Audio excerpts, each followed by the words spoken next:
All right, so yesterday we were talking about all things vitamin related.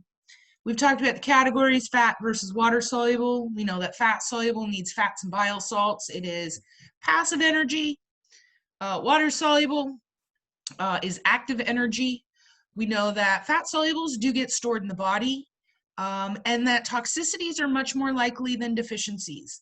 Water solubles, just the opposite. Our body's going to use what we need, it gets rid of the rest, and so deficiencies are going to be far more likely. We talked about the basic B-complex vitamins. What do they do? I kind of pared down that information for you for the Quizam. Then we went over the chart of all charts, the mother of all charts. And let me call that up. If I can find it. There it is. So this was the chart that we went over yesterday. We were talking about just in general, in basic, get this up, there, done. Move this, okay. So yesterday we were talking primarily about our fat soluble vitamins. Boop. Color. A, D, E, N, K. And so we went over what do they do, what is their function, what happens if you don't have them, what happens if you have too much. And I underlined it all. Unfortunately, I don't have the underlined one, so I hope somebody took a screenshot or something of that. Maybe you can share it. But just to do a wee bit of review, vitamin A, the big one, is the visual proteins. And in fact, I gave you kind of an interesting rabbit hole to go down. Excuse me. And that was the soft-coated Wheaten Terriers have a genetic condition where they are unable to use vitamin A. They can take it in their diet, their bodies just can't use it. And so they go blind because they can't produce these visual proteins. And essentially there's been research done that they have an injection with a virus, and the virus has been modified and it kind of infects them and gives them the ability to utilize the vitamin A. And suddenly you have blind dogs that can now see. And so that's really a remarkable study that's been done. We talked about the spermatogenesis. Everything is related to the immune system, whether I underline it or not. Immunity, Groot, and nutrition, bam, hand in hand. And then our bone resorption. We talked about that a little bit, about how our bones are constantly remodeling, our bones are constantly reshaping, and we're having to break down the old bone, get rid of the old cells. And so vitamin A is going to help with that. Deficiency. The common deficiency, regardless if I underline it or not, for pretty much any nutrient, is going to be anorexia. We talked about that. We had our retarded growth. Well, if this non-energy producing nutrient is helping my body use energy producing nutrients, if I don't have this, I can't use energy producing nutrients. I don't have any energy. I can't grow without energy, duh. We also talked about the increased cerebrospinal fluid pressure. And there is nothing in that group of words that is good. There's every single word that just came out of my mouth, super bad, super bad. So your cerebrospinal, that's from your brain to your spine, you do have fluid, fluid that surrounds your brain, fluid that surrounds your spinal cord. And it does a bunch of different jobs. Yes, it forms a buffer, but it also helps to conduct nerve transmissions, that sort of thing. If you've ever had a spinal tap, it's called a lumbar punch. They suck. I've had a ton of them. They drain out some of your spinal fluid. They're awful. They're so bad. Not fun at all. And you can see it, and you can see your spinal fluid. Well, if you get an increased pressure on that, that's going to start putting compression on your brain. It's going to start putting compression on your spinal cord. And again, none of those words are good. If vitamin A helps with vision and I don't have it, guess what? I'm going to have eye disorders. If it helps with sperm, guess what? I ain't got no sperm. Our toxic effects, we talked about the spondylosis. This was the bridging between the cervical vertebra that can inhibit mobility, and it can cause little joint mice to go up and compress the spinal cord. And then this was the word, I was really impressed that you guys knew the definition of this, the redness. All right, then we went over vitamin D. Everything about vitamin D has to do with bones. The minute that I say D, you think bones. And so these calcium and phosphorus are the two primary minerals. We're going to start talking about minerals today. But these are the two primary minerals that are building strong bones. But now in circulation, they have to be in a 1-to-1 ratio. That's a heart, by the way. So they're BFF. And vitamin D is the Match.com that pairs them up. We also had something very, very important, and that was the creation of insulin. Insulin is what we use to deliver glucose to our cells. Remember, everybody gets paid. And so insulin is what is doing the direct deposit. It's produced by the pancreas. And without it, I'm going to have all kinds of problems. My blood glucose can't exit the blood and enter the tissues. The tissues don't get paid. The glucose keeps accumulating. And we then get into that DKA effect, that diabetic ketoacidosis that we talked about. Holy smokes, we've talked about a lot of stuff in this class. I'm kind of impressed with us. Go us. Everything associated with deficiency. Well, if vitamin D helps with bone formation, if I don't have it, I don't form good bones. I don't form healthy bones. Rickets, I showed you, it's going to be primarily here in the distal at the carpus. And that's where you're going to get that malformation. It's kind of a bulbous in the joint, causes our feet to have malformations. Osteoporosis, which is decreased mineralization. Osteomalacia, which is a softening of the bone. And the toxic effects, if I have too much, well, I'm no longer going to be able to regulate the calcium and phosphorus levels. So we're going to have excess calcium in the blood. Vitamin E was a biological antioxidant. Remember, antioxidants are what stabilize free radicals, and free radicals are created whenever you have cellular damage. And these antioxidants help to stabilize those free radicals and keep them from doing more and more damage. If I don't have it, I'm going to have sterility. Can't have any babies, circle/baby. I'm going to have steatitis. Now, we talked about this yesterday. This is more commonly seen in cats. And steatitis was inflammation of the adipose, of the fat. Specifically, in fact, its common name is yellow fat disease. And so where do you have yellow fat? Well, unfortunately, you have it everywhere. And so every single place on your body has yellow fat. And so now imagine if it's all inflamed. That would be just agonizingly painful. It's not really toxic. Sometimes if you overdose yourself on vitamin E, you're going to have a little bit of an increased clotting time, meaning that you're clotting slower than normal. It takes a longer time to clot, which can be reversed by this last guy, vitamin K. We had a nice discussion about him. This is what lets your blood clot. And so if I don't have it, you don't clot. You're going to have hemorrhaging. You're going to have my favorite smart person word, hypoprothrombonemia. I love that word. Doesn't it just roll off the tongue? Hypoprothrombonemia. There's a decrease in the precursor cell to the thrombocyte, which is the Spider-Man cell, pew, pew, pew, that initiates clot formation. You can't really overdose yourself on vitamin K. It's not like I can take a ton of it and become a clot. That would be disgusting, but you can't do it. All right, so we also talked about some of these vitamin-like. Now, these are in the same category because they do act like these organic vitamins. We have choline, which was primarily neurotransmitter.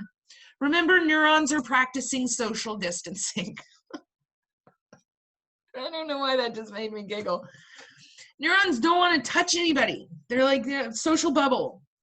I don't want anybody. There's a space in between my neurons called my synaptic space. I don't know what you're doing in anatomy right now, but you're going to get into neurology, which I love. Let me know, because I would love to discuss a little bit, take one of our brain breaks and do some review on neurology. Oh, heaven. Anyway, so we have these little chemicals and these little molecules that travel across the space, and that's what sends the message from one neuron to another. If I have a deficiency of the choline, big one here is in my growing and developing puppies. This is gonna cause their livers to accumulate and get fatty. It's hepatic lipidosis. There was one more here, the thymus. I don't think I underlined that yesterday. I want to just touch on that very, very briefly. The thymus is a gland located up here in your throat, produces a bunch of hormones specifically associated with growth and development. Vitamin, well, not vitamin, but this vitamin like choline helps to maintain thymus health. Now, the crazy thing is that, so as we atrophy means to kind of break down, fade away. So thymus is responsible for gauging and kind of guiding growth and development. So as the pet is aging, the thymus atrophies naturally anyway. In fact, in a senior dog like Maisie, they may not even have one that you can even see if you do an ultrasound. Kind of important that that doesn't happen in puppies, though, because if this is the thing that gauges growth and development, if I don't have it, I am having problems with growth and development. And then finally, carnitine. Oh my goodness, how many more times can we talk about carnitine? Carnitine itself is an amino acid, but it also acts very similar in function to a vitamin. And we know that it is going to transport fatty acids into the cell. That's what gives you wings. That's why Red Bull gives you wings. Although, here's a little funny. You guys may not know this, or you might. You probably do, because you're very, very smart. Did you know that Red Bull got sued by a guy? Because, and you'll notice if you still are a cave person that watches commercials, their whole marketing behind them was what? Red Bull gives you wings. So he drank a ton of Red Bull and he sued them because he didn't get wings. I am not kidding. You can look this up. You can look this up. He sued. No, guys. I remember that. No, guys, I remember that. I'm looking directly into the camera. He won. Yeah, I do remember that. He won. It's true though. He won. Advertisement. But here's what he won. Because it ended up being this huge class action suit that all these people are like, hey, yeah, I wanted wings, brr, brr, brr. And so what they did, they didn't get what they wanted. They wanted a big payday. So what they did was they said, okay, here's the deal. Anybody who has bought Red Bull in the last, I don't know, since this marketing campaign started, you need to send us the receipt with the date and we will reimburse you for it. Well, you go to the gas station, you buy a can of Red Bull. Did you really keep the receipt? And so their stipulation was, we're going to reimburse you. If you've bought Red Bull in the last year, since this campaign started, we will reimburse you for it. But you got to prove to it, send us the receipt with the date on it. And we will send you cash. Do what? I'm that weird person that keeps my receipts. Well, then you would have made out like a bandit. And so that's what they did. And I just keep them. You never know. And then you'll notice that the advertisements now, they don't say Red Bull gives you wings, because they got sued for that, because some idiot thought it was actually going to let him grow I wings. even chewed on it.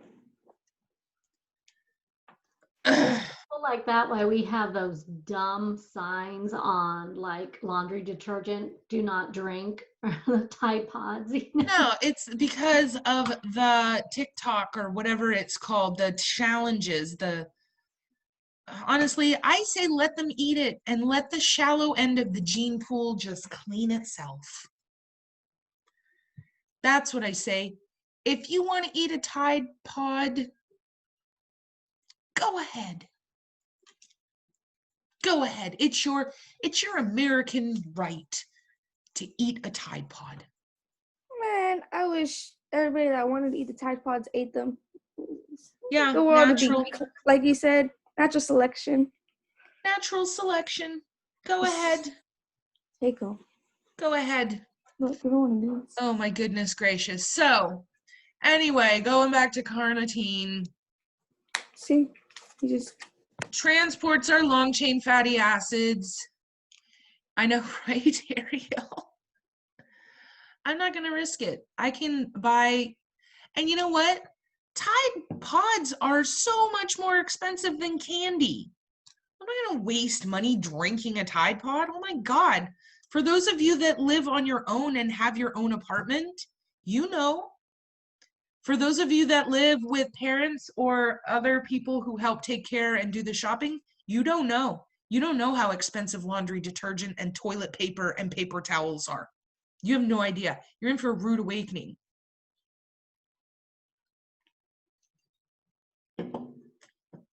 Anyway. Hyperlipidemia, if I have a deficiency, meaning that this one kind of makes sense, guys. Carnitine helps to move fatty acids out of the blood and into the cell.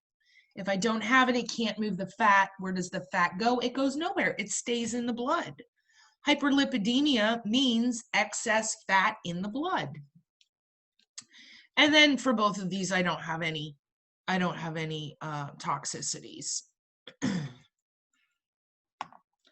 All right, so do I have any comments, questions, concerns about any of this chart? Okay.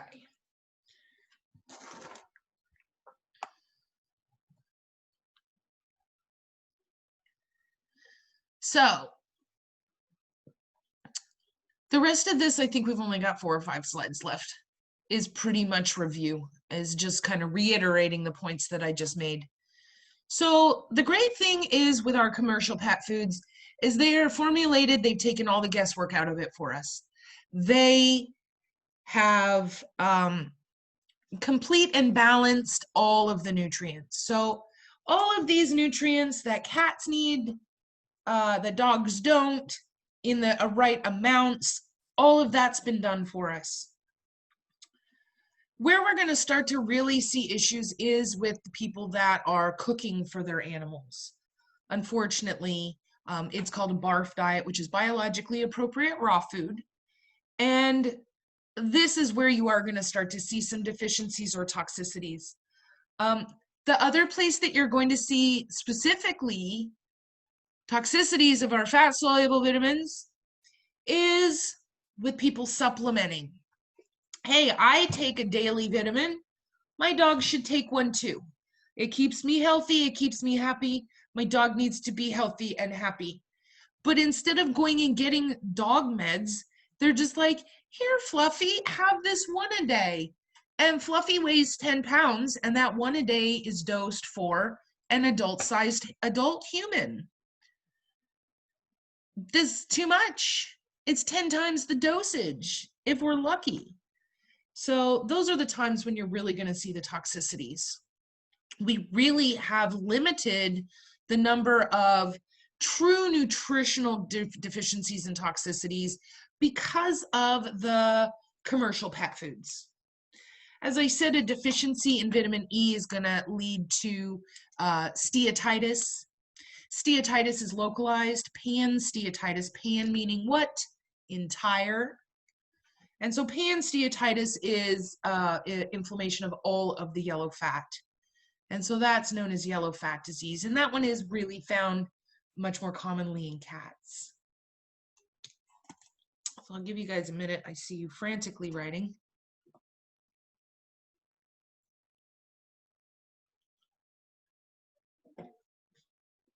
Oh.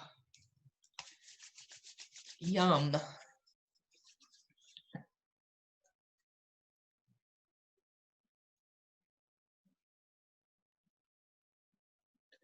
All right. The two most common deficiencies you're going to see is vitamin E and vitamin K. Now, I need to clarify something here.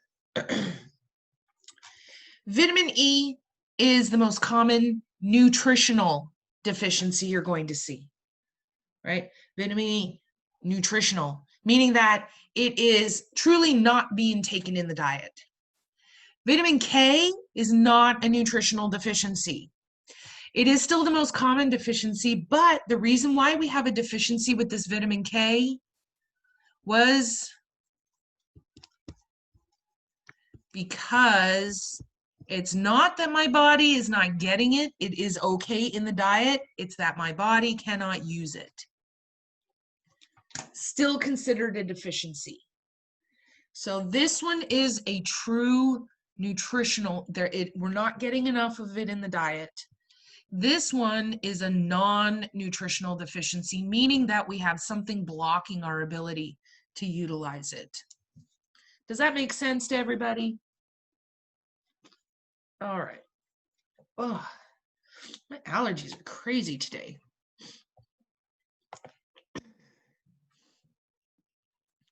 We talked all about this, the true vitamin deficiency of vitamin K, rat bait. The rat bait does have an active ingredient. It's typically going to be warfarin. Excuse me 1 second. I got to go blow my nose real quick.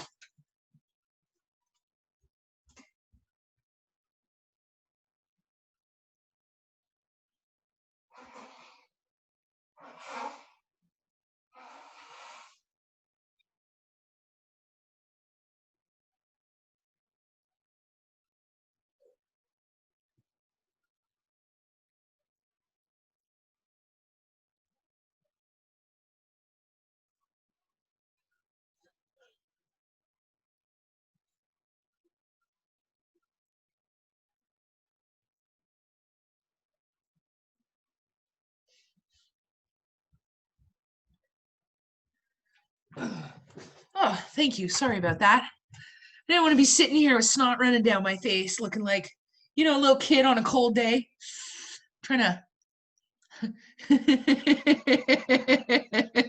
Yeah, Bernadette. Looking like a little glazed donut. All right, so warfarin is the active ingredient in most of our rat baits. It blocks the body's ability to utilize vitamin K, and we now know that is imperative for blood clotting. Now, that doesn't mean that the rats have been injured. What the blood clotting factor does is maintain the integrity of the blood vessels. And so without it, the integrity, my blood vessels all just kind of go, plug. All my capillary vessels just kind of degrade. We start leaking blood into the body cavities, and the animal dies by drowning in its own body fluids, specifically like a hemothorax.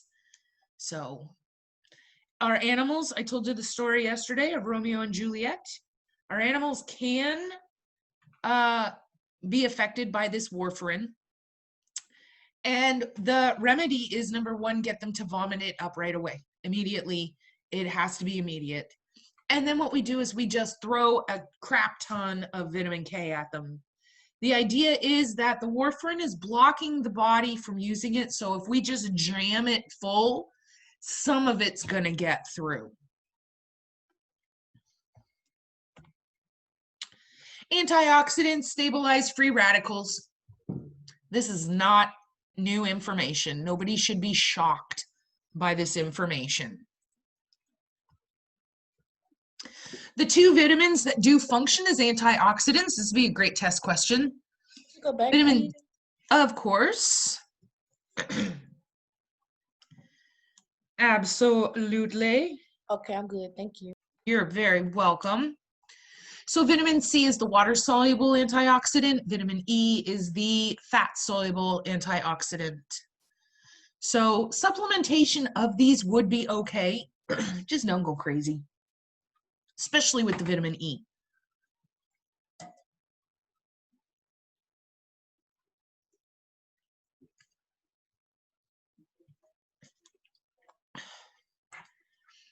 This is just a fun slide showing you some healthy snack alternatives.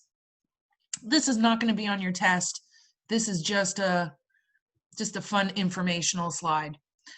Different things that you can use instead of the incredibly, here's my treat jar, the incredibly high calorie of the little meat snacks.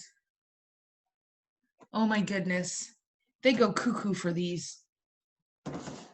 Poppy will sit outside after she's done her business and she refuses to come in until I shake it. Like she'll just sit out there. She'll sit out there for an hour. She doesn't care. And she will not come in until I shake it. And when I shake it, ooh, she's running around the corner. She's kind of a jerk face, honestly. She's a little bit of a jerk. My dog is a jerk face. Anyway, so some nice healthy alternatives, because you do have to be careful. They are very sensitive. You cannot feed them things like grapes. Don't feed dogs grapes. Don't feed them raisins. Raisins are just little wrinkly grapes. You got to be really careful with apples. Like if you're going to give them apples, make sure there's no seeds. Celery is a big no-no. Not because it's going to hurt them. Celery is majority water. In fact, celery has like negative calories. Your body works harder to break it down than the nutrition it's actually getting from it. Problem is the strings. Okay, when you crack the celery and you have all the celery strings, those get all tied up in the intestines and they can cause a foreign body. Carrots are wonderful. Little baby carrots. Oh my God, they'll go to town on those. Apples, as I said, I would recommend peeling it only because I have seen, not common, but I have seen it. Animal came in halitosis, but it was acute halitosis, meaning that they had bad breath. But the bad breath started very quickly. So the first thing we look for are things stuck in the mouth. It's usually a stick caught in between their teeth up at the roof.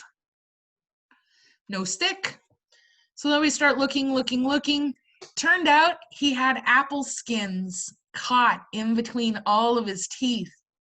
So we had to go and sedate him, and we had to go in with our probe and like gently tease it out. So I would recommend, just from experience, it's not gonna, I mean, it's not bad for them, but go ahead and peel the apple. Green beans. Here's my tech tip from me to you.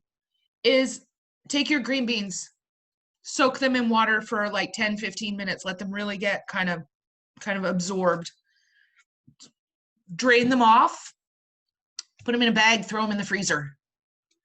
The water inside the green bean will freeze, and now it will have that crunch, almost like a chewy, almost like a rawhide chewy, and they'll be able to, and they'll crunch and chew away at it. It's fabulous. So just some little tips to tuck away for when you get to working in your own practice. We talked about the carnitine. These are not technically vitamins. They're just classified because they are processed and work similar to. And that is the end of the vitamins lecture. So do we have any questions, comments, concerns, anything that I can clarify for you? Remember, we are going to be, where's my book? Too many things out. I'll be opening the water vitamins quizam today at 3, and I won't be closing it until Monday at 3.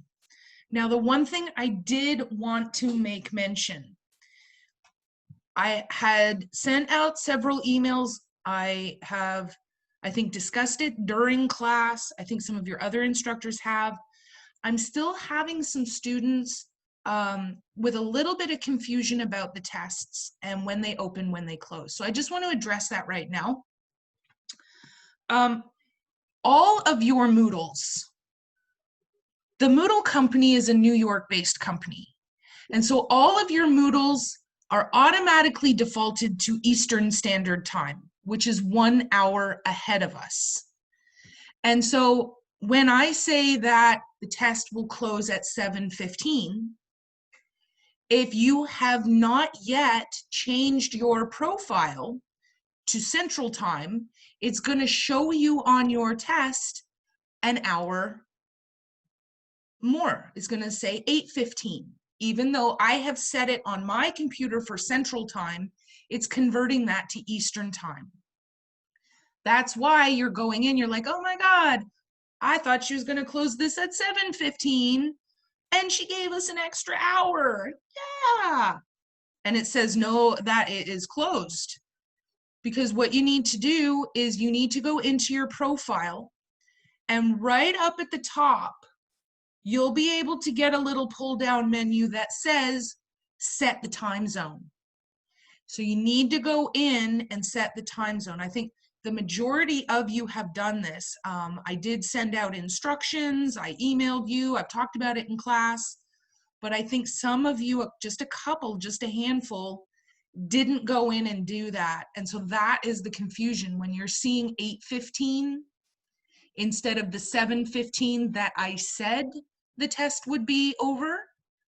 You're getting it's closed because it's closed. So if you have trouble resetting it, let me know and I'll Zoom with you. We'll walk you through it. But yeah, if you haven't already done that, please, please either do it or just know that any times that are showing up on yours is actually going to be due an hour earlier because Central Time is an hour earlier. Any comments, questions, concerns about any of that? What did you say to set it to again? You said Central or Eastern? So it's already set for Eastern. We are in Central. Central. Okay. Texas is in Central Time. And I think that if you set it to, because it'll have cities, if you set it, and Houston, unfortunately, is not one of the cities. I think it is Chicago. Scroll down and find Chicago, and that will set you to the Central Time. I honestly don't know where it's at. I'm on my profile, but I see user account. Yeah. So let me get in.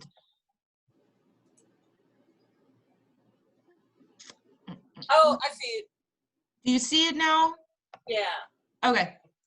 So just do the pull down menu and set it for, I'm seeing a lot of people nodding when I say Chicago. I'm pretty sure that was the city that I told you that you should change it to.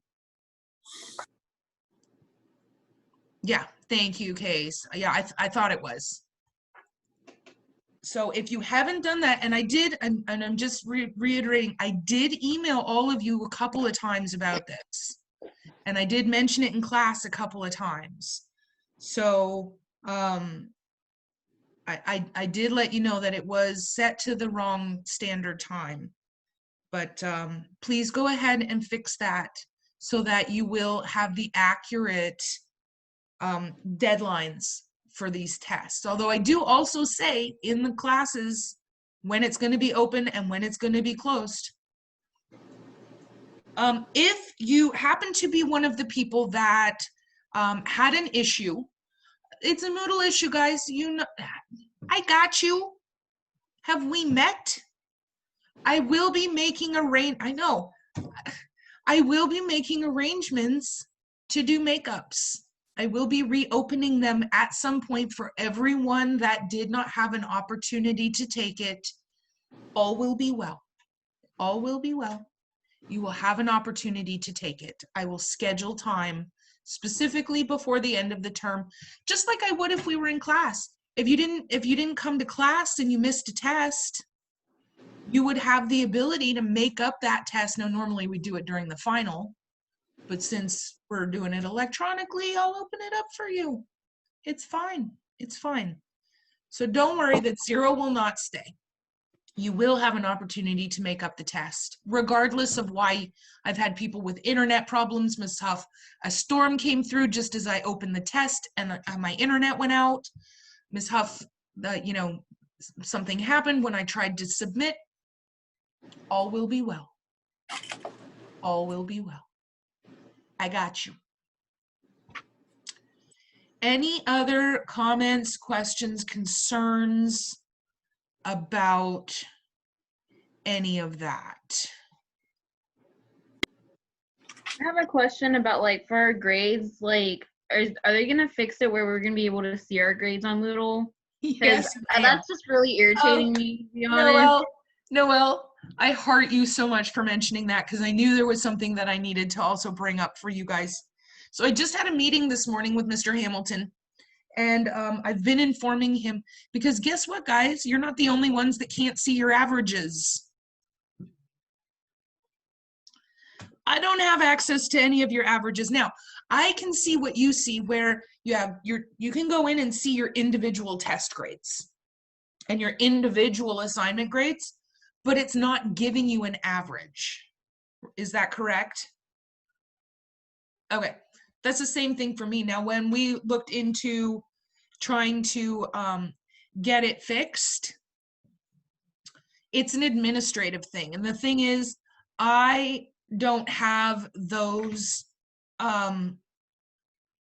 what are they, privileges. So our corporate office that has standardized the Moodle, they're the ones that are going to have to go in and change it. So he is aware, and we are working on getting that fixed for you so that you do have your averages. The one thing you can see, however, is as I have been adding assignments and adding things, you'll see that there is a total points right now. I think it's like 405 points.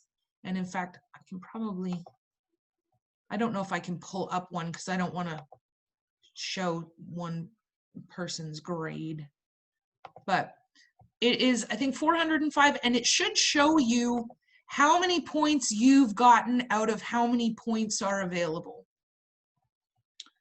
Let me get in here real quick and then just double check it.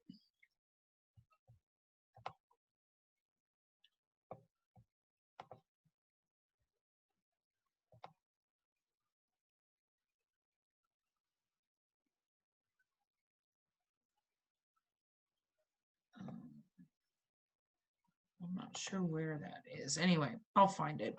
But there should be a place where you are able to, no, that's not it either. Anyway, I'll find it and I'll send you instructions. Because I understand, Ariel, not seeing that is giving you anxiety. I get it 100%. So once again, Mr. Hamilton and I just had another meeting. I emailed him today, or not today, this week. And when I found out originally that you weren't able to see it, and I talked to him about it today in our meeting. So he is getting that fixed AS of the AEP.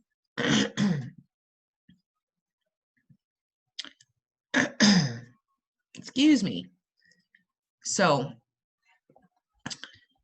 anything else you guys need to bring up in group before we get started on minerals?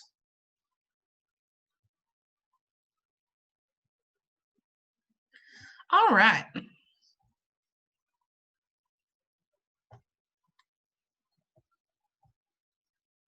Get in here.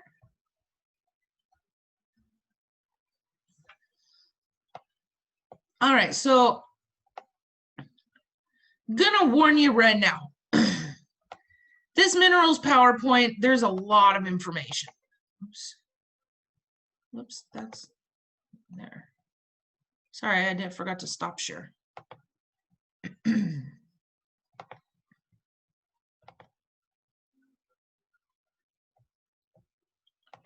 There we go.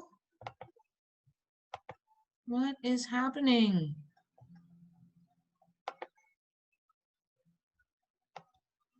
won't let me do slideshow.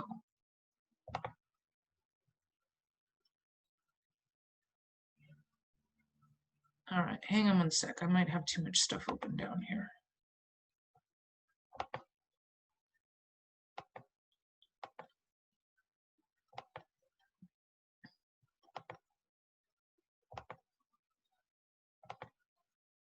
Ah, that's what it was. Technology. Huzzah.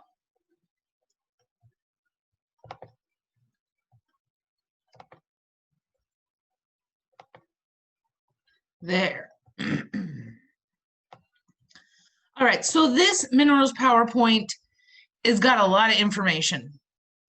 And so what I'm going to do is when we have finished up and we've gone through all of the information, I'm going to do what I've done in the past with the ginormous PowerPoints.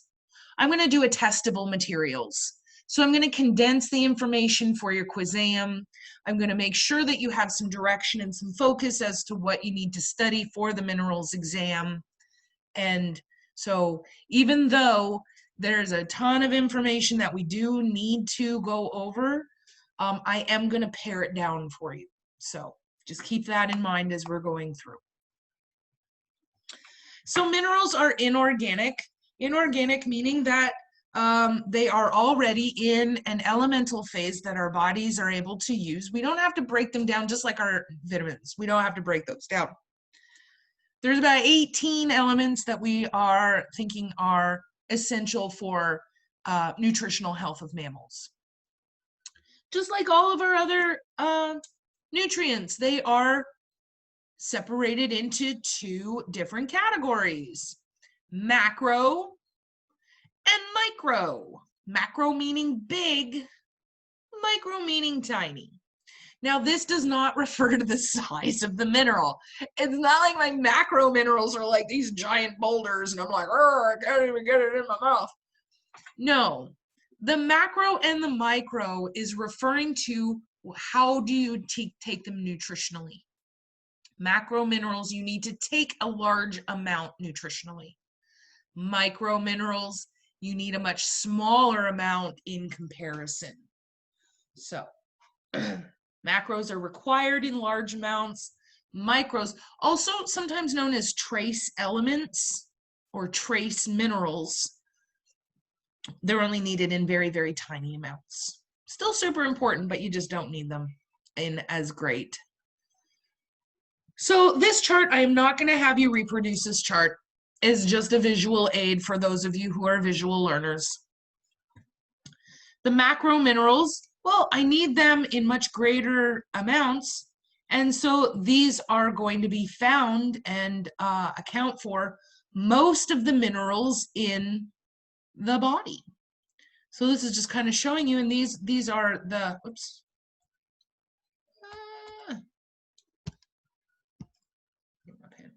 These are the most of the minerals that we're going to talk about going forward. So you don't have to furiously write down the list because we're going to be going over each single one of these individually. And the way that we're going to outline this format, very similar to what we did with the vitamins. We're going to talk about the mineral and what does it do? What is its function? And then we're going to talk about what happens if you don't have it, what are the deficiencies? And we're going to talk about what happens if you have too much. We'll talk about the toxicities. And then it's going to be the exact same outline for every single one. It will be completely consistent. So let's get right down to brass tacks. We've got the first mineral, which is phosphorus. Now, the one thing I do want to mention to you, and I'm not going to be questioning you over whether it is a cation or an anion. I'm not. I am, however, going to ask that you know what the chemical symbol is. Because, and this is not even me being coy, some of the questions on the muscle test refer to the, not the muscle test really, Doug? On the minerals test, Some of the questions will refer specifically to the name of the mineral. However, there are other questions that will specifically refer to the designated letter identifier.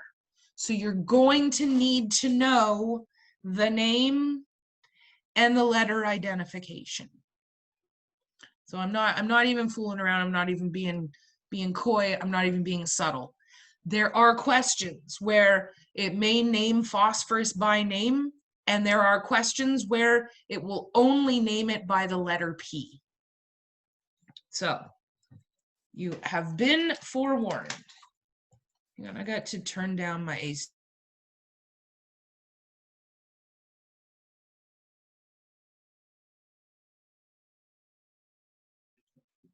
Sorry, I had to talk to she who shall not be named. All right. So the first thing that we discuss is what does it do? Why do we need phosphorus? Well, phosphorus, as we just learned, is best friends with another mineral called calcium to help build strong bones. Also does a couple of other things. So pretty much all, and yes, I'm going out of order for those of you that are OCD. Get your facial tics out of the way right now. All right. Non-energy producing nutrient. This is the third and final non-energy producing nutrient, meaning that it facilitates our body utilizing energy producing nutrient.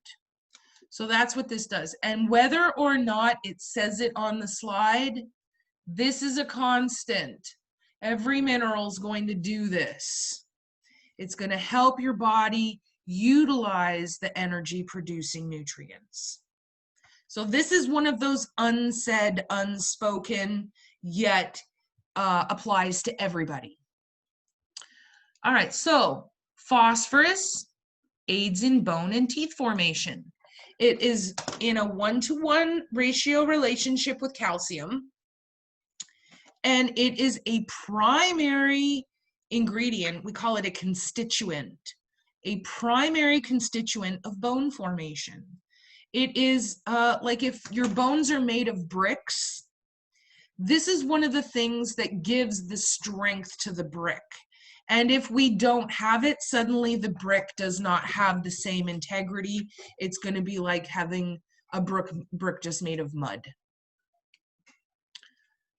Phosphorus is also going to help form our muscles,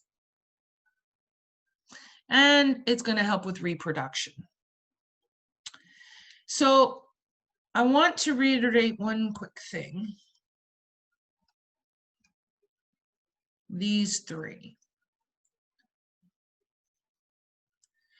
These are the three, as I just said. I just want to make it crystal clear because I don't want someone going, but Ms. Huff, you didn't mention that one on this other mineral. I'm mentioning it now, and I have it being recorded to prove myself. Whether or not I mention it for a specific mineral, these three things are a given. It's going to help me metabolize energy-producing nutrients. That is what is going to produce the energy. I need you guys to have the concept, phosphorus in itself is not producing energy. The way that it is facilitating your body is to help you use the energy producing nutrients. That's what's giving you the energy. Phosphorus is not giving you energy directly. It's indirectly giving you energy. And then everything nutritional has to do with reproduction. That's a given, whether or not I say it. If you are deficient in any nutrient for any reason, it's going to affect your reproduction. If you're female, it's going to prevent you from getting pregnant, because if your body doesn't have what it needs to sustain yourself, how are you going to sustain and grow and develop a litter of puppies or a litter of kittens? You're not. It's going to be very important also for spermatogenesis, the formation of sperm. So nutrition and reproduction and energy, just yes, just yes. All right, so now that we know what phosphorus does, It's actually not that hard to figure out what happens if I don't have it. This is my suggestion to you, is learn what these minerals do. And then even if you're not super sure of the question, you can kind of common sense guesstimate what happens if you don't have it. Okay, so let's not even turn the slide. Don't be cheater, pumpkin eater. Just stay on this slide with me for a minute. If phosphorus aids in bone and teeth formation, and I don't have it, guess what? I can't form bones or teeth. So I'm gonna have loose teeth. My teeth are gonna get loose. I'm gonna have bones that are soft. I'm gonna have bones that are undermineralized. If it helps with muscle formation, I can form muscles. Muscles help me move. So I'm gonna have locomotion issues. I'm not gonna be able to have the skeletal muscle contraction. If it helps me produce energy by using my energy producing nutrients, I don't have it. I can't produce energy, which is going to give me lethargy and growth issues. I'm not going to grow or develop. I might even have some sort of ataxia. And then, of course, I'm going to be sterile. Let's see how we did. Bam. We just guessed most of these. All right. The one that I did not mention, although I did mention it during the vitamins, is right here. When you have a deficiency of any of these minerals except for one, there is one exception to the rule. There are always one exception to the rule. But when I have a deficiency in any, this is another one of those blanket statements. If I have a deficiency in any of these, I'm going to end up with anorexia. So that's a commonality across the board. Well, look at that. We guessed the dull hair, or the decreased growth. We guessed the decreased fertility. We guessed the problem with the bones becoming weak, having fractures. And we guessed the bone development issues like we talked about with the vitamins with the rickets. Guys, we guessed every single one of these just by knowing what it did. The one we didn't guess was this one. But we can rationalize this. Okay, let's just jump on the little nutrition choo-choo train right now. Phosphorus helps me use energy producing nutrients. True. Hair coat needs protein in order to maintain its health and its gloss. Protein's an energy producing nutrient. So ipso facto, I don't have phosphorus. I can't utilize proteins. My hair is going to be dull and falling out. Does that make sense to everybody? I'm really tired today, guys. I'm a little punch drunk right now. I'm just a little, and I'm really worried about this test. I'm still thinking about it. It'll be fine. It'll be fine. It'll be absolutely fine. I'm just scrolling through. I want to see some people. So there's the rickets. There's the rickets. You can see right here, affecting the distal, primarily the distal part of the leg. We looked at some pictures of this earlier this week. All right, so phosphorus excess. I now have too much. Too much. It's too much. I have too much phosphorus. This I want to talk about. Because common sense would say if phosphorus is a primary ingredient for bone formation, more phosphorus should mean excess bone formation. Why am I having bone loss instead of excessive bone formation? I will tell you. So remember that phosphorus had a BFF? Who is phosphorus's BFF? Calcium. Calcium. And they needed to be in a 1-to-1 ratio. So if I increase the number of phosphorus molecules that need a calcium buddy, I don't have enough calcium buddies in the blood. I don't have enough circulating calcium buddies to buddy everybody up in the 1-to-1. Where do I have a lot of calcium? In your bones. I got a ton of calcium in the bones. And so guess what? With the excess, I'm like, I need calcium. I start sucking it out of the bones to maintain this ratio. So if I start sucking calcium out of the bones, that's why an excess is going to give us the bone loss. Does that make sense? Fantastic. All right, another excess clinical sign is this, urinary calculi. Calculi meaning stone. So this is going to be bladder stones. Well, again, let's just use our technician critical thinking skills for a second. I got too much phosphorus. I got to get rid of all the excess. How do I do that? In the urine. And so essentially what happens, and normally I have this whole crazy scenario, I have this whole crazy, just it's almost like a play. You would laugh, you would have cried. It's amazing. Can't do that here. But here's what happens, is your body is now inundated with phosphorus. We got too much. And the kidneys are filtering and they are sending the excess phosphorus to the bladder. But we have much higher amount. Phosphorus, remember, these are solid molecules. These are much larger molecules. They're much more solid molecules. And I now have a lot more of them.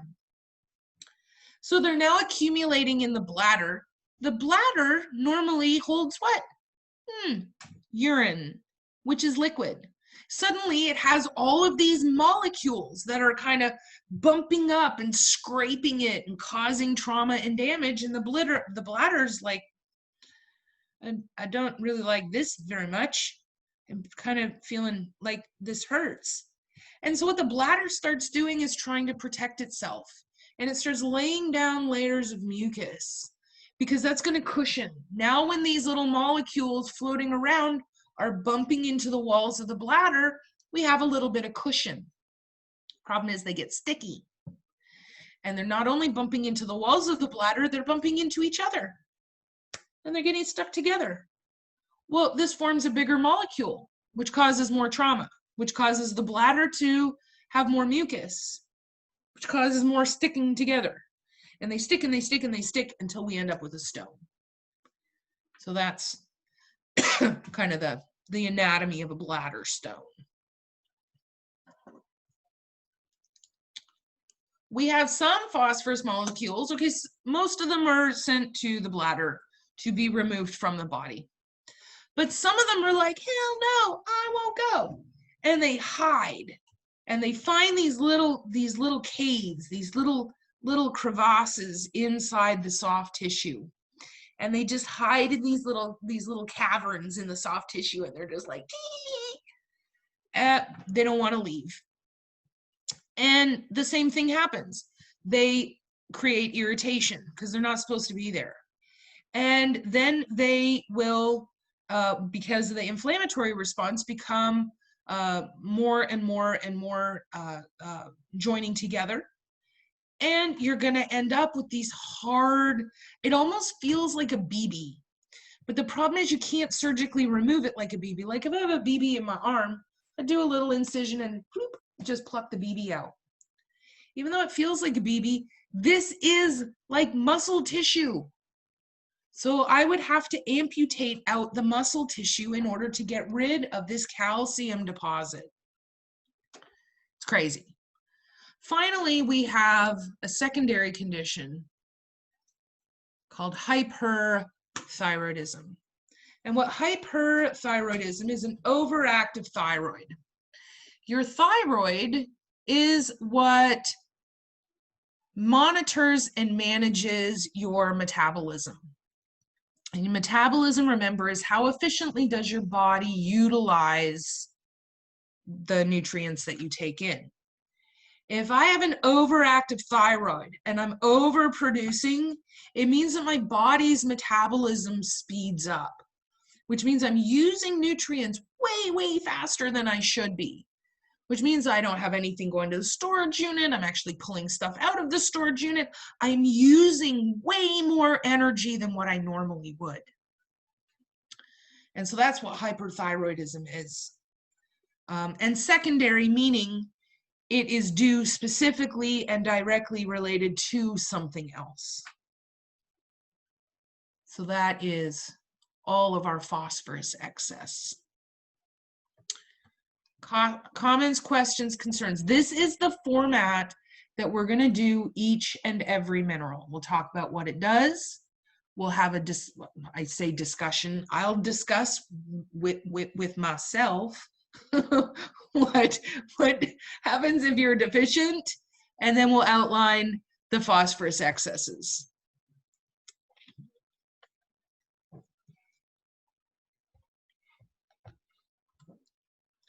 All right, here I've got some pictures that I want to show you. These are one form of urinary calculi. This is a type of bladder stone. They look like a jack. Like, I don't know if you guys, there's a ball and you have the little jacks and you bounce the ball and you have to catch the jacks. That's actually what they look like. I have one of these in my office. Here's another. This is another urinary calculi. This is another bladder stone. And bladder stones can take on very, very different shapes, sizes, and textures based on what kind of minerals are making them. Because phosphorus is not the only mineral that can cause the formation of a bladder stone. This one here, holy smokes, I have one of these as well. This is known as a rosette formation. All right, so just to give you some context of how damaging these are. So we have all agreed the bladder has got water in it. The bladder has urine.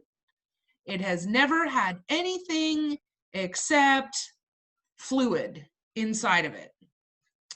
Suddenly you get this thing. You get this thing.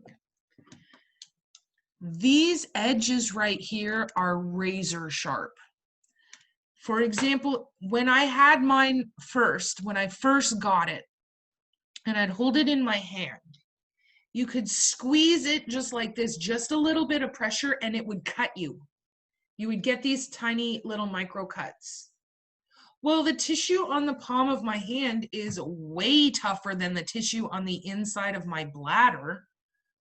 And so that kind of gives you an idea of the kind of trauma that we're seeing with this bladder. Now, the one I have is kind of dulled a little bit because we've been handling it quite a bit, but I still have one. Here I have a radiograph. This is what I'm teaching the Onyx right now, radiography. I'm teaching them how to take these radiographs. So, ow. Ow. Sorry, I just scraped my knee. That really hurt. All right, now we'll see if that vitamin K will kick in. Well, not yet, but it will. All right, so this is an animal in lateral recumbency, meaning it's laying on its side. Head is here, tail is here. This is the pelvis, this is the femur, this is the femur. I know this doesn't have anything to do with nutrition, but sometimes it's fun to see some of the stuff you're going to get to do later on in the program. So this is an appropriate way to view this radiograph. When you view a radiograph, a lateral radiograph, you want the dorsal or the back at the top, ventral at the bottom. You want the head to the left, head, tail to the right, and you're going to read this radiograph head to tail just like you would the letters and the words in a book. This is an abdominal radiograph. So here I actually have the diaphragm. Here, and I know some of you are like, how do you see that? Well, I've been reading radiographs for a while. This darker area right here is the stomach. Remember, the darker a radiograph, the less dense something is. That's why bones are white. They are the most dense and they absorb the most radiation. The parts that are filled with air, like here I've got a ton of air in this intestine. Look at these loops of intestine you can see. These are all loops of intestine. And the reason why they appear darker or black is because they are less dense. Air provides no resistance. This should be empty, at least to the point where I am unable to see anything in there. Oh my goodness. Sorry, I'm dripping blood down my leg. Give me a second. I'm dripping blood down my leg. So weird. It's the tiniest little scratch, but holy smokes. It's a spurter. All right. All right, so what should I normally have in the bladder? I should have urine. So guys, I definitely shouldn't have anything in the bladder that is in compared density to bone. You see how this is just as white as this? This is just as white as this. That tells me that these structures right here are just as dense and hard as bone. That's not good. That's not what you want to see in the bladder. What this is showing me is 1, 2, 3 very large bladder stones. Most likely we also have some smaller ones that are just not quite, they're too small to be visible. Yes, Haley, it's like bones. And when they get to a certain size, like these, I'm not passing these, obviously. These are going to be this big. If I compare these to the size of the dog and the size of the other structures, I can tell you these are going to be the same size as a small egg. You're not passing that out the urethra. No way, no how. So we're going to have to go in and do a surgery. It is a surgery, we're using our medical terminology, a cystotomy. Cysto meaning bladder, otomy meaning we're making a surgical incision into it. And we will surgically remove the bladder stones. Here I have another radiograph. This is a radiograph, I can tell you just from looking at it that these are stifles or knees. I know that just because I've done this for a while. So these are the knees. This is, let me get you oriented, get your skeletal system knowledge out here. This is the distal end of the humerus. Remember we had those rounded areas called condyles. That's what you're seeing here. Here I have where the condyles fit. This is the proximal end of the tibia. And if you look very, very carefully, you can see superimposed here and here. Those are the patellas. But I have something else that is not supposed to be here. Erase, erase, erase. You see all of this here, here, all of these little white specks? Well, what do we know about things that show up white on a radiograph? super Yeah. dense. They're super hard, super hard. Well, but this is soft tissue, guys. This isn't bone. The boundary of the bone is here.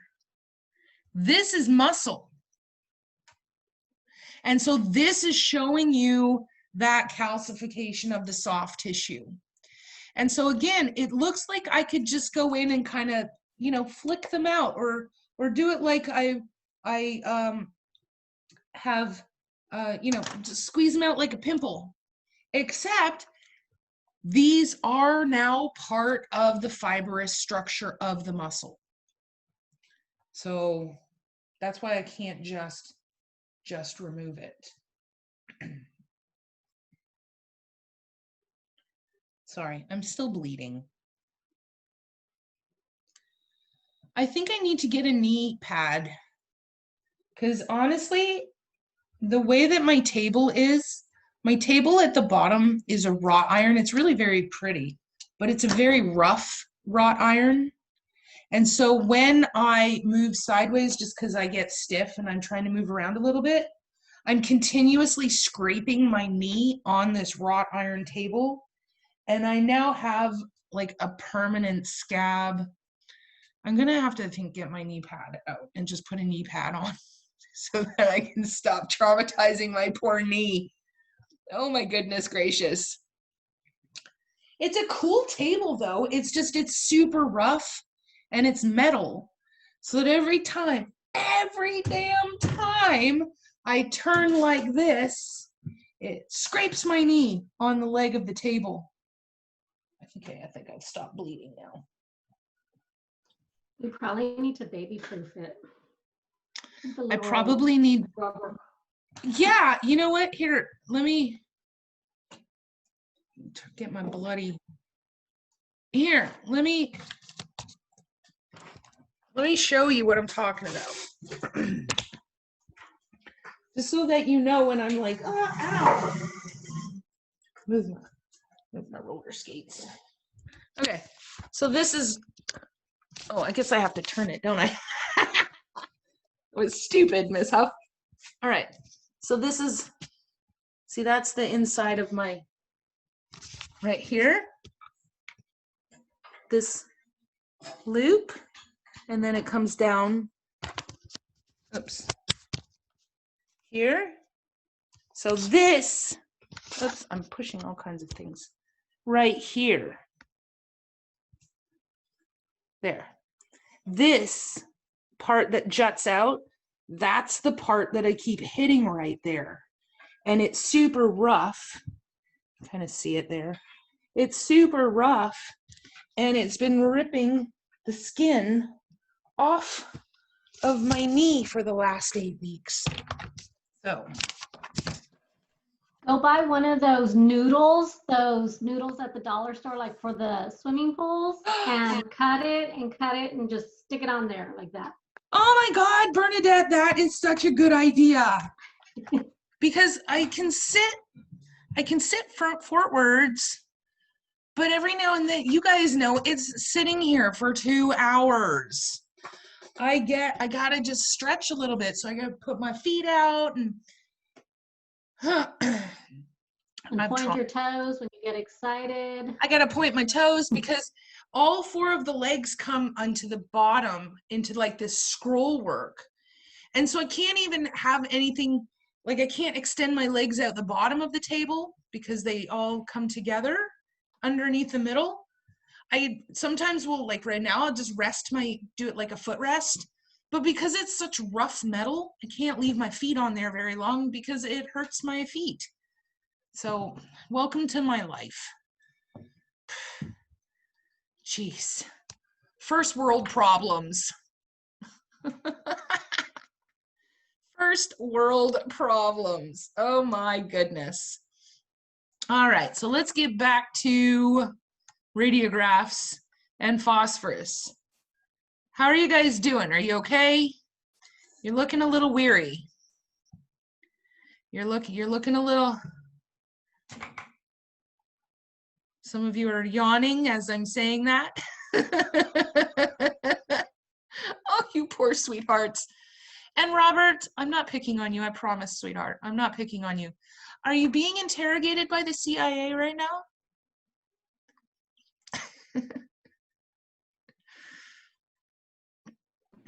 I'm just No, curious.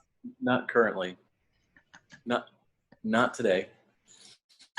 I see this like halogen bright light right behind you, and it's like one of those where they're like, It does. tell look me like where it. you were, and they're shining the light right in your face.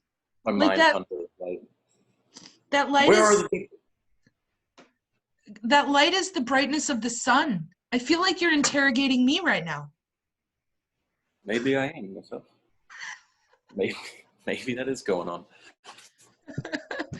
It's a weird interest in serial killers. I mean, I don't know what to do. Honestly, I think my interest in serial killers would make you probably not want to cross me at all. And even try. Yeah. 'Cause Yeah. I know how to hide the body. Well, it's not even hide the body. I know how to get rid of the body. We're recording, Ms. F. I know. Oh boy. I know. It's not news that I'm into serial killers. It's not like that is shocking to anyone. We had like a 2-hour discussion 2 weeks ago about my favorite serial killer. I think, Rob, wasn't it you who asked me who was your favorite? I'm one of the few people on the planet that has a top 5 favorite serial killers. It's just who I am. Take a page out of the playbook. I'm actually wearing my Museum of Death t-shirt today. Have you seen the little boy? Well, he was young when he started it, killing people. He was like super smart for his age, and he would kill people with chemistry. So he started killing people when he was like 10 because he would poison them. And the first person he killed was his stepmom. Well, that makes sense. And We're then he actually- went on and continued killing people with the chemistry set that they got him. And he was so knowledgeable about all the different stuff that whenever he would go buy it, they thought he was like a teacher or something. So they would sell it to him because he was more knowledgeable than they were. Right? I Well, can't remember here's what his the name other was. thing is nutrition, minerals. We're gonna talk about one of these minerals and its involvement in perfect murder. So hold on to your hats because that's coming up. I'm staying on everybody's good side. And something just fell here.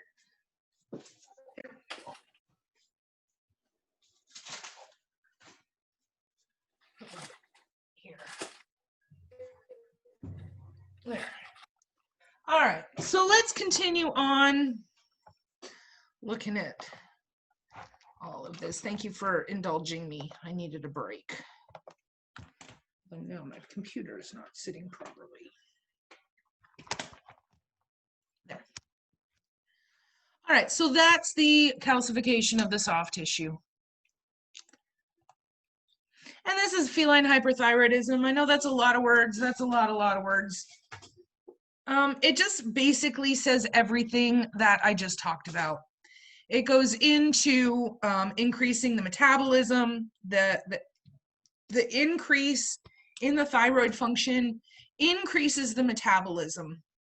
This increases the amount of energy that the body is using, and it's working at such an accelerated rate that it just can't sustain. And you're going to end up problems with the heart and the gut and the kidneys. You're going to have weight loss, hyperactivity, and it is very commonly seen in cats. That's kind of the rule of thumb going forward, is that cats get hyperthyroidism and dogs get hypothyroidism.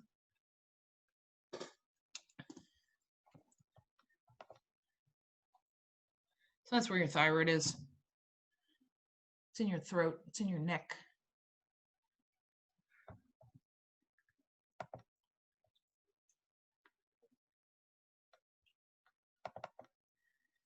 Damn it, my chat didn't work. Sorry guys, my chat stopped working. There we go. Yeah, so not swollen glands. So your glands, your sublingual glands are going to be right here on either side. The thyroid's actually going to wrap in behind the trachea. And so you're really only going to feel the edges of it. And you should not be able to palpate and feel it. It's actually, there's a nodule right here. If you feel, you can actually feel it a little bit. If you feel right here below your, find your tonsils, go right below your tonsils. And if you kind of rub your finger up and down like this, you will feel kind of a bulge. You feel a little bit of a bulge. That's the edges of your thyroid. If you can't feel it, that's okay. That's okay. If you feel something that is very, very large, you may want to go get that checked out because that's not normal.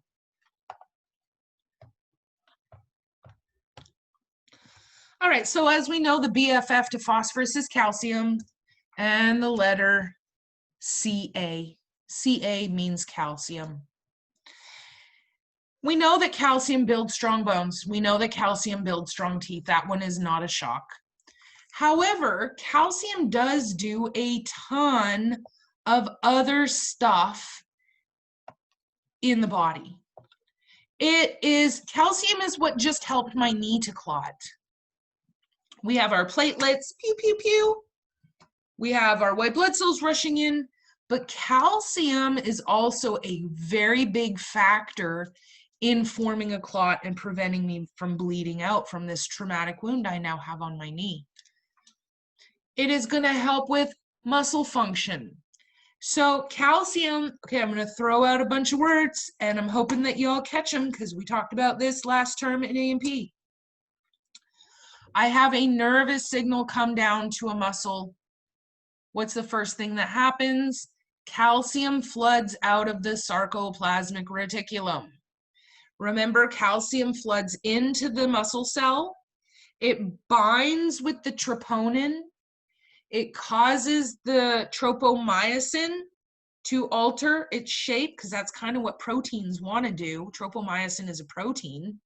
And it changes shape and it allows the actin and myosin to interact with each other, and that's what causes the contraction of our muscle. If I don't have calcium binding with the troponin, guess what doesn't happen? I don't contract the muscle. Calcium is also one of the nerve transmitters. So we already said that nerves are social distancing champions. They don't touch each other ever, ever, ever. And so they've got to be able to send messages to each other across the chasm between them. Calcium happens to be one of the things that can send a message between neurons. And then finally, calcium is what allows cell membranes to allow things in and out. Permeable means that I can move stuff in a cell and I can move stuff outside of a cell. And so the membrane permeability, the ability to move stuff inside and outside of the cell, is going to be one of the things that calcium does. So those are all of the functions of calcium.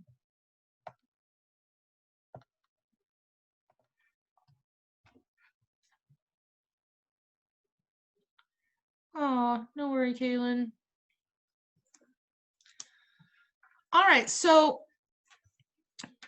with a deficiency, there's that decreased appetite. We can say that you all are going to get at least one question right on this test. Hopefully you get more than that, but you're all going to get at least one. Because with any deficiency, you're going to get what? Anorexia in some way, shape, or form. But other things that a deficiency is going to do, well, think about this. If calcium helps to build strong bones, and I don't have it, I don't have strong bones. If calcium helps to form teeth, and I don't have it, I lose my teeth. If calcium helps with muscle contraction and regulation of muscle contraction, I'm not going to have nice regulated muscle contraction. I'm going to have very unregulated muscle contraction. Even with a calcium deficiency, what the body's going to do is it's going to cause any residual calcium to leak into the tissue, causing a muscle to contract involuntarily. Tetany versus convulsions. Now, tetany, let me show you tetany. Let me get back up here. I gotta move this real quick.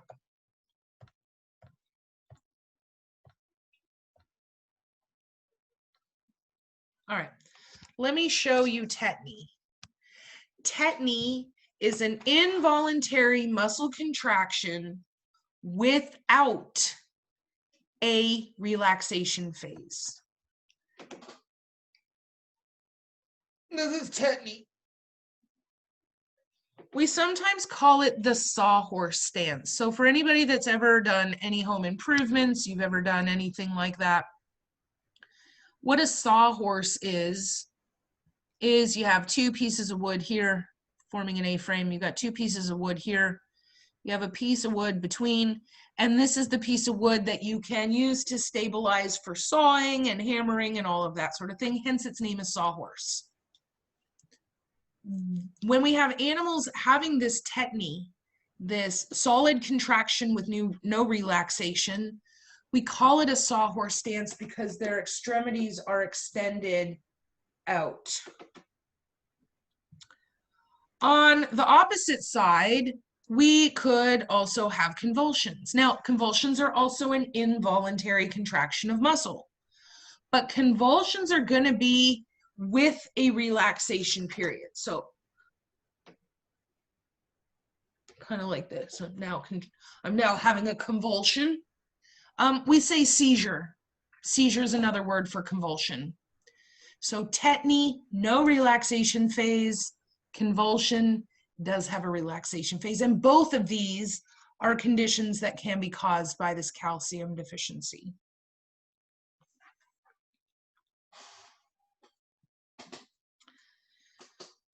So I know it's pretty hard for me to demonstrate and show you on a 2D picture, but this is very typical of that sawhorse stance in tetany. You can see that the legs are very rigid. The legs are rigid, being held off the table. They have that, if you look, oops, that was terrible. Let's get rid of that. You have that sawhorse stance. So here's the head of the dog, here's the ear, here's the tail, and there's very stiff in that sawhorse stance. This is a dog more having a seizure. And I think if I look real quick, give me 1 second.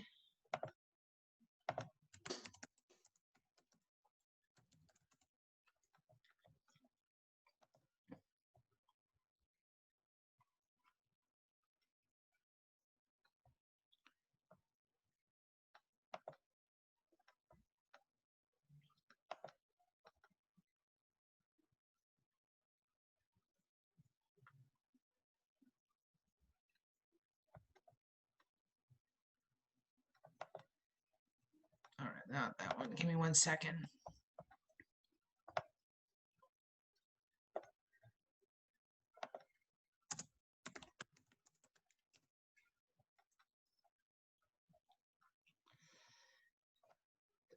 I was trying to see if I could find a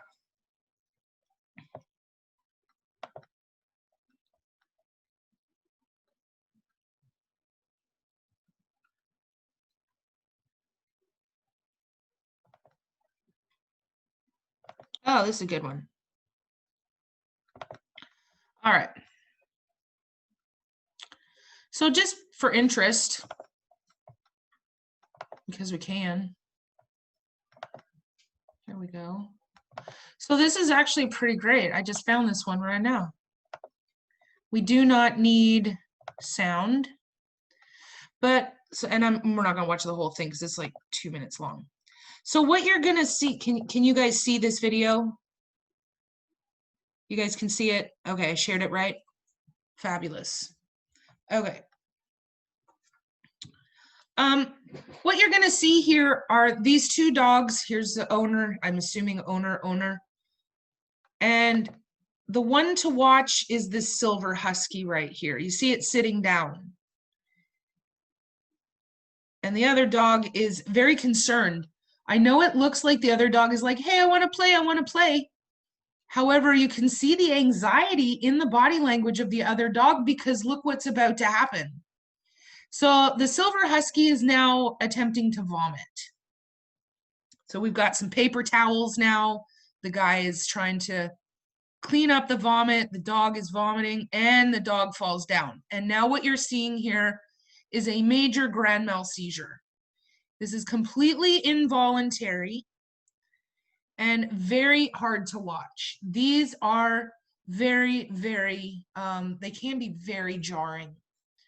Our big thing is doing exactly not what he's doing right now. Okay, heart, nope, see, oh, that made me just jump. So keep away from the head of the dog. What you want to do is right there, don't stop, dude, you're giving me, oh my God. He's giving me just anxiety like you wouldn't believe. Because at this point, so the seizure is now over. Okay, it's just that quick. The seizure is now over, but we are now in what is called the post-ictal phase. Meaning that the dog is like, I don't know what's happening. I didn't know what happened to me. Still very dangerous. Oh, lady, get your hand away from the dog's mouth. And now the dog is coming out of it. The dog is still very disoriented, not sure what's happened, slobbering everywhere, and off he goes. So that is a grand mal seizure. Now, other than the fact of them trying to wipe his mouth and that sort of thing, they handled it pretty well. The only thing, you can't stop it. There's nothing you can do. There's nothing that can be done. Once they start to go into a seizure, that's it. They're just ride it out. What you can do, however, is prevent them from hurting themselves. And so what you're going to want to do is keep them from slamming their heads into the ground. Because as they are seizing, you could see just how violent that was. You could put blankets under the head, even quick, because they're often over so quickly. You can just put your hand just on the side, stay away from the mouth, but just put pressure and hold their head to the floor. I have used my entire body holding them to prevent them from having to slam their heads in the floor. Because guys, these are so violent, they will break their jaw. They will break their cheekbone. They will give themselves a skull fracture because the floors of most animal hospitals are concrete. Slamming full strength into the floor. Now, why I was giving so much anxiety for the guy, because he's obviously, the dog is now hypersalivating. That is a symptom of having a seizure, is you're going to hypersalivate. You can't swallow. No. Can't they bite just like a human can? Worse. So the other problem is that he has no control. This is involuntary. So don't worry about their tongue, Haley. Don't worry. We can fix the tongue. We can fix it. And generally they won't. Generally, I honestly, I haven't seen a whole lot of tongue